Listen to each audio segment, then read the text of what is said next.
নমস্কার। আপনারা নিশ্চয় সুস্থ আছেন, ভালো আছেন। কয়েকদিন আগেই মুখ্যমন্ত্রী গরমের ছুটি ৩০শে এপ্রিল এগিয়ে আনার কথা ঘোষণা করেন।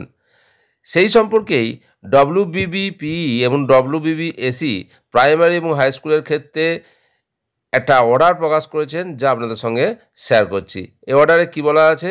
গভর্নমেন্ট এডেড এবং স্পন্সর্ড বিদ্যালয়গুলোর জন্য except hill areas of Darjeeling and Kalimpong district ৩০শে এপ্রিল ২০২৫ থেকে ফার্দার অর্ডার না হওয়া পর্যন্ত সামার ভ্যাকেশন ঘোষণা করা হলো স্কুল এডুকেশন ডিপার্টমেন্ট থেকে। বিদ্যালয়ের সমস্ত টিচিং এবং নন টিচিং স্টাফরাও ছুটিতে থাকবে স্পেশাল কেস হিসেবে পরবর্তী অর্ডার না হওয়া পর্যন্ত। স্পেশাল কেসে কি বলা হয়েছে? বলা হয়েছে ভ্যাকেশন থাকাকালীন কম্পিটেন্ট অথরিটির নির্দেশ মোতাবেক কোনো কাজে স্কুলে উপস্থিত থাকতে হতে পারে, বা ভ্যাকেশনের পর বিদ্যালয় যখন খুলবে অর্থাৎ রিওপেন হবে তখন স্টুডেন্ট বা ছাত্রছাত্রীদের পড়াশোনার স্বার্থে শিক্ষক শিক্ষিকাদের স্পেশাল ক্লাস অ্যারেঞ্জ করতে হবে যাতে সিলেবাস কমপ্লিট হয়ে যায়।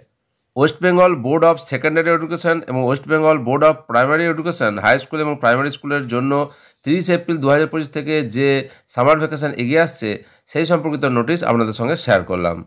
আশা করি উপকার আসবে, একটু দেখে নিন। আপনারা সকলে সুস্থ থাকুন, ভালো থাকুন।